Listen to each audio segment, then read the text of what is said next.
Hi folks, it's been a while. It's McFixer back again. I had about a dozen or so of these boards I bought a while back on eBay, and just finally gotten around to processing them. And it's not a lot of new things to show you here, just a couple things. Anyway, you see they have several of these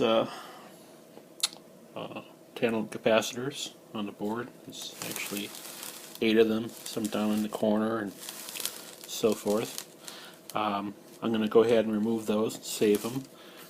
There's also some real globby capacitors in the corner here that are all scraped up, which I'm pretty sure are tantalums. They are marked with a polarity marking. Also, you see there's various resistors around the board. I'm going to remove those and throw them out. They get in the way of the end cutter tool that I use to pop the chips off, so I want to get those out of the way. So I'm going to do some of that stuff, and I'll probably take off these jumper wires also, again just to get them out of my way. And then I'll turn the camera off while I do that and then come back. You will notice there are some real nice Intel chips on here. They're not good enough, to say sell as a collector item. These boards were apparently sitting out in the elements, and the pins have actually rusted through. You can see some of the ends of them sticking up there, and the chips actually dropped down. And we'll talk about those sockets later. They have gold pins inside of them that we'll need to get out of them. Anyway, I'm going to turn the camera off for right now, do a little cleanup, and then I'll come back. Hello, I'm back again. As I was saying, those two capacitors, they were an unusual, irregular, globby shape. They don't have any color stripes, as a lot of tantalum caps do. But they do have a polarity indication on one side, indicating the positive. So there were 2 of those, and some of the other type of tantalums, which look a lot like electrolytics. I know they contain silver as well. So anyway, and you probably noticed I also pulled out the gold-plated chips, and also the pins which were broken loose, the ones I could reach and pull out of the sockets. There may still be others in there that we'll get to when we pull the pins out of the sockets later on. But for right now, the next thing I'm going to do, these boards have a few ceramic chips on them. You see some right here. They have the have that purplish brown color to them, and they're made sort of like an ice cream sandwich. They're basically 2 layers of ceramic with glass in between. They come apart pretty easily with an end cutter. So I'll show you one of those, and then I'll grab this one right here. Just pop the cap off it, and you can see the gold inside. And I can use the end cutters to, again, squeeze it and twist it. Pins will fall off. And there's our die. So I always save those. I got a ton of them. Anyway, I'll set that off to the side. I've got a few more of those on the board. You can see 2 more of those right behind the one I just pulled, and there's a couple others around the board. So I'll go ahead and pull those out. And one other thing I'll mention now, because I'll do it off camera. These sockets do have gold pins inside.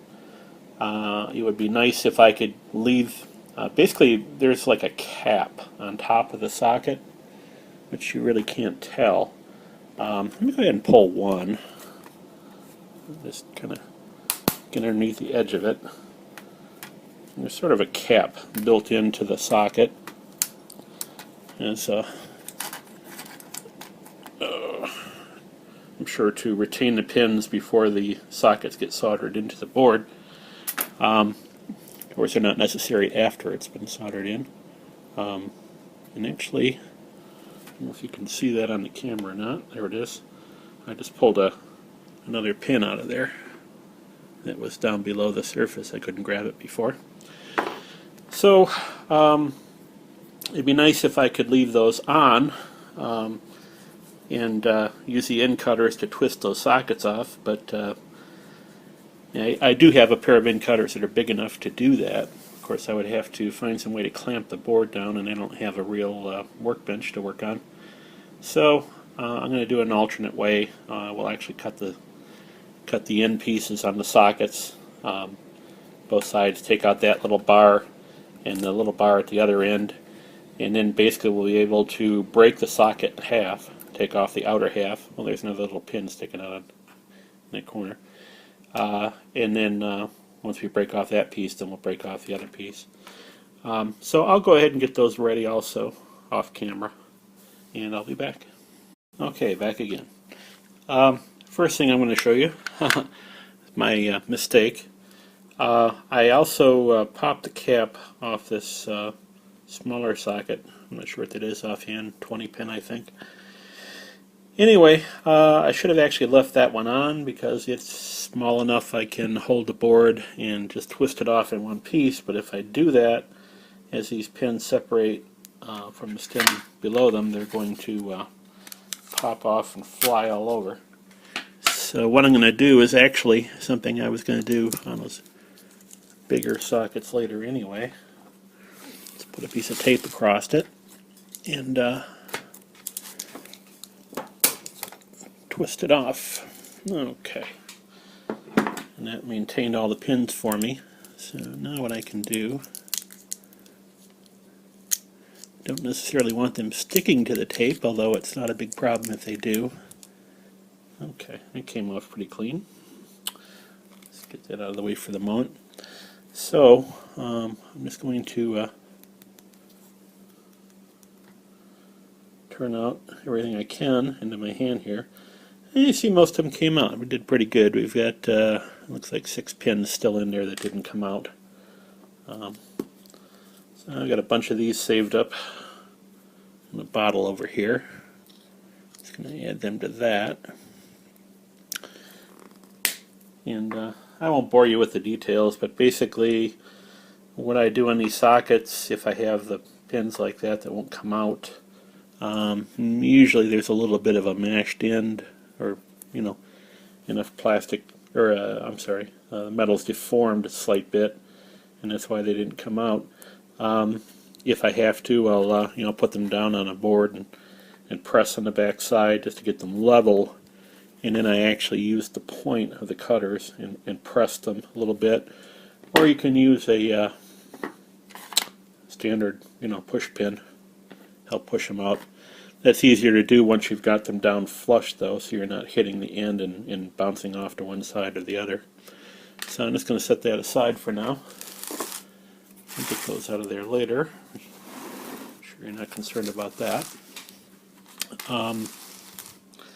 So basically what I've done on these other sockets is, sorry, trying to protect my table here. I've gone through and cut off most of these already. I left one end uncut on this one just so you can see what I'm doing. Basically I'm just clipping them, taking that little cross piece at the end out. What that allows me to do is reuse my same piece of tape here. So I can just grab across that end now.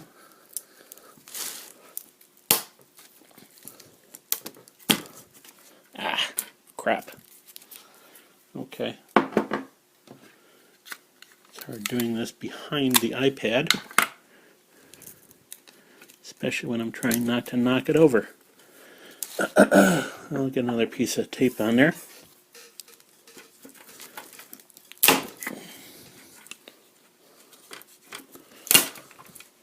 Okay.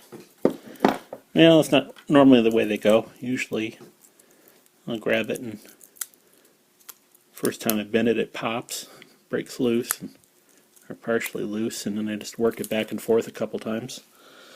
And basically get the same thing again. I get a bunch of pins. Most of them are going to fall right out. Sometimes all of them do. Those still have the tail pieces that actually pulled out of the solder, so that's why they didn't come out. But it looks like we've got 4 left to clean up in that one later on. Let me just add into my bottle. So I won't bore you with any more of that. But that's how I'll handle the rest of those later. Let's get back to the chips here. These boards have a lot of TTL chips. You can see some of the date codes. There's a, where is it? 7509 right there. And 75, I'm looking at it in the camera, it looks like 7548 date code. So these are probably 1975 vintage. Looks like a 73 something there. And in the 7400 series number is the actual part number. And got a variety on these boards. You'll see the same part number from different manufacturers. These have a lot of TI chips on them, but they also have a lot of national chips. And in general, TI chips don't often have gold in them. They can. Basically, we'll pull off chips that are identical in both brand and part number, and take a look at one. If there's nothing there, they can be either tossed or put in a low yield scrap pile, let's say. The ones that do have visible gold in them, I try and keep together. So anyway, one other thing worth mentioning is, I don't know if you can really tell the color in this picture, especially because of the reflection, but this chip right down here in the right corner is actually sort of a grayish color. It's not real black like the other epoxy chips, and this board doesn't really have a whole lot of them. I think there's one other one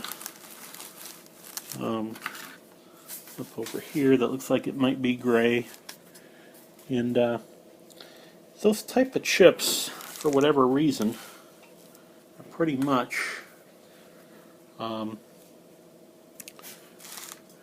always contain gold. The other thing I notice about them is the gray epoxy is very crumbly compared to the black. They usually come apart quite easily. And you see some nice gold in there. So that's definitely a keeper. See if I can get my camera to focus on that. Okay. You can see the die is also gold plated. It's hard to tell in the reflections. Anyway, in some of these boards, here's another one. Unfortunately, I realized after I started, the one I picked for the demo didn't have these real long resistor networks. I thought at first they were just stiffeners, but I believe they're actually resistor networks. And what I do to get those off is I'll just grab a couple places along the length of it, work them back and forth.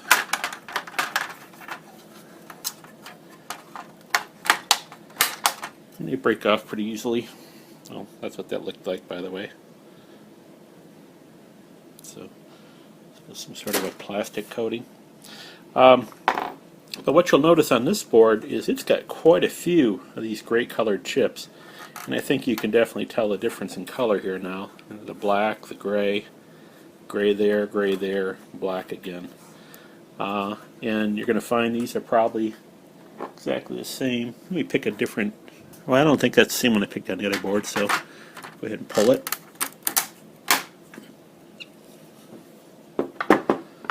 And once again, I think we'll be pleasantly surprised. And that came apart like butter. So, yeah, a little hard to see in that picture. Alright.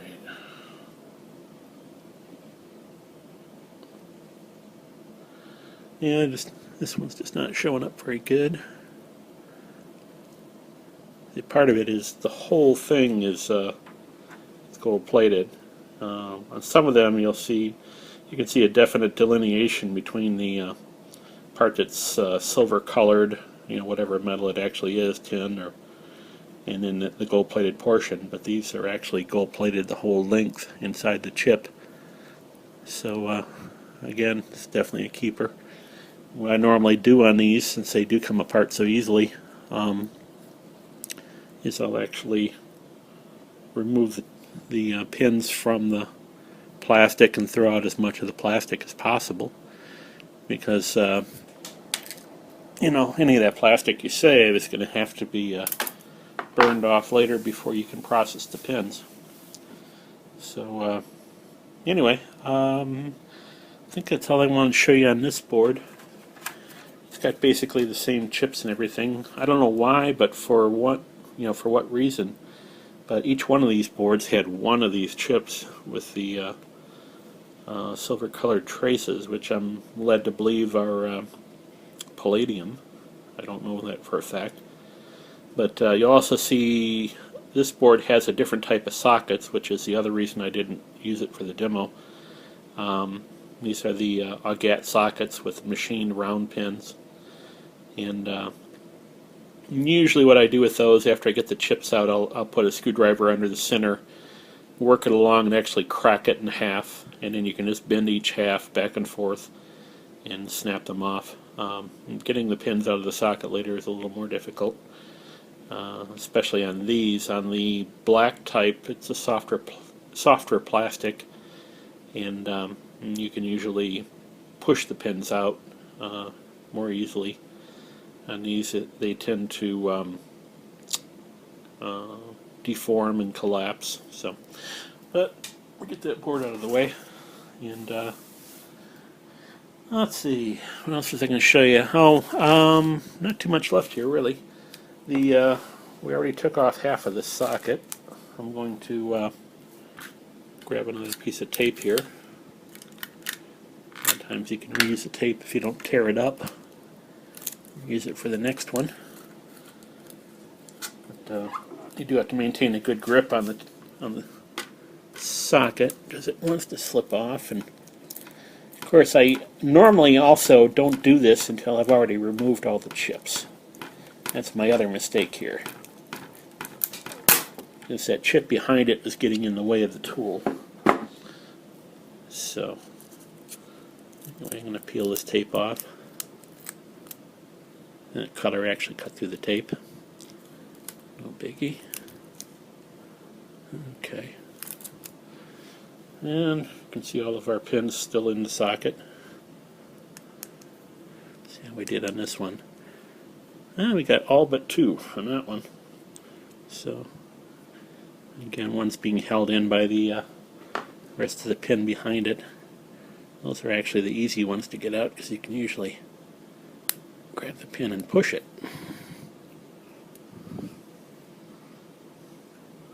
There you go.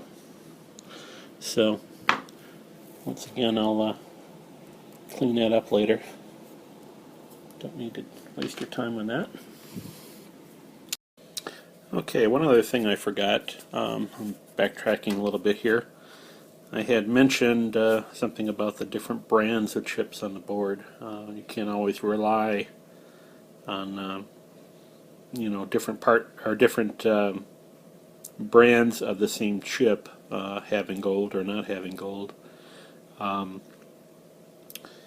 You see there's a couple right in front here. See if I can focus better on those. Those are National Semiconductor logo, I can tell. Part number DM8123N. I happen to know that those have gold in them, just from the work I've done on the other boards. Spacing's a little tight, so I can't get to them readily. What I mean by that is the chips are close enough together that if I try and get in there with the end cutters, I'm going to be hitting the other chips on either side. I really can't twist them very well. So I'd have to use the small end cutters, and it's a good chance the chip is going to bust in half when I'm doing that, but we'll see. And it did. And let's see if we can focus on that. There. Actually, that's not helping. But just to tell you, I can actually see gold on the ends of the pins there. I'm going to go ahead and pull out the other piece.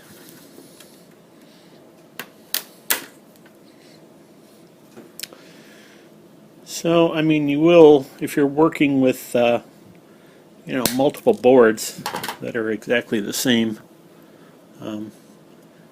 you will tend to spot trends. Let me look at this off camera for a second. Okay, I don't know if that's going to show up very well, but you can see the difference in coloration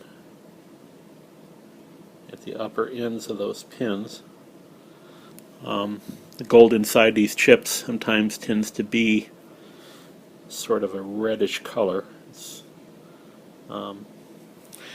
Anyway, so that's again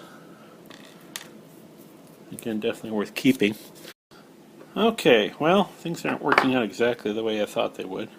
What I'd meant to show you was if we find the same part from two different manufacturers, same part number that is, they don't necessarily both have gold in them. Here's the original board we were working on, and we have a couple Texas Instruments 7474 part number. I'm going to go ahead and pull one of those off. I got enough space here I can use the end cutters to take it off. Okay, I'm just going to set that board aside. And let's see what I'm doing on camera here. Again, this was a TI 7474. I'm going to go ahead and split one open. Very hard to split. And you'll tend to find that the ones that don't contain gold are usually much harder to crack open. But you see nothing in there. I can't see the actual die the way I split it. It just didn't split far enough. But I can pretty much, guarantee you there's no gold in there. This is the other board that we were using for our, just to show you a couple things I didn't have on my working board. And unfortunately, these two are the only two I have left, so I couldn't demonstrate what I originally wanted to. But so it has 7474 chips, same location. Let me get some of these test pins out of my way, so they're not interfering with the tool. And these are a different brand of chip. Okay. Now this one, if I can get it to show on camera. What did I do?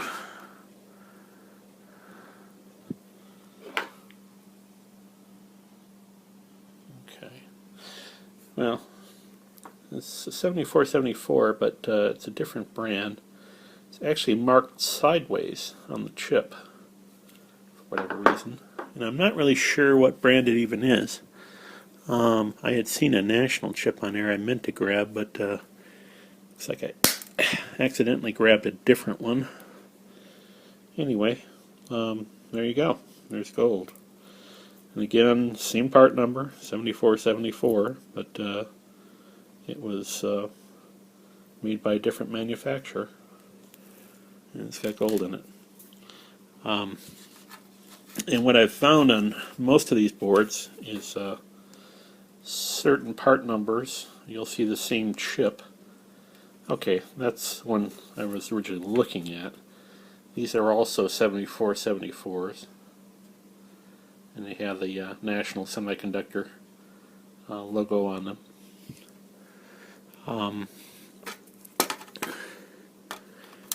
Make a little room here again. Test pins out of my way.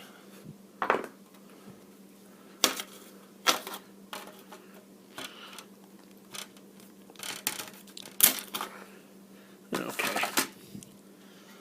So now this is a third different brand. We had the TI, which had no gold in it. We had the other brand, which for whatever reason was labeled sideways.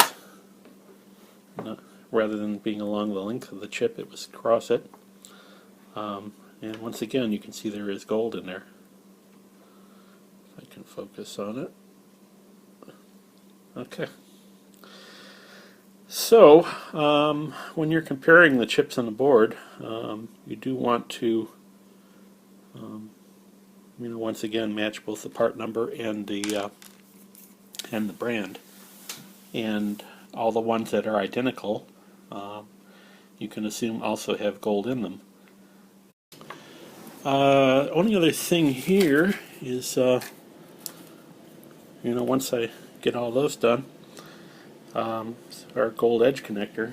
And usually on these, I try and cut them down to a reasonable length. I'm going to take this one and maybe split it in thirds. And I'm just going to cut in between the gold pins. Just because it's a little easier for me to work with. And you'll note on this board, this quite often happens, they have a whole line of these plated through holes. And that automatically weakens the board quite a bit there. So usually I'll just grab with a pair of end cutters. I can quite easily snap the board off right along that line. Let's set that out of the way for now. And then, now if we want a nice and close cut, I do that with a pair of tin snips. And since it's relatively short, not having to fight it too much, nice and trim. So I'll go ahead and do that with the others. That's about it. Thanks for watching. Take care.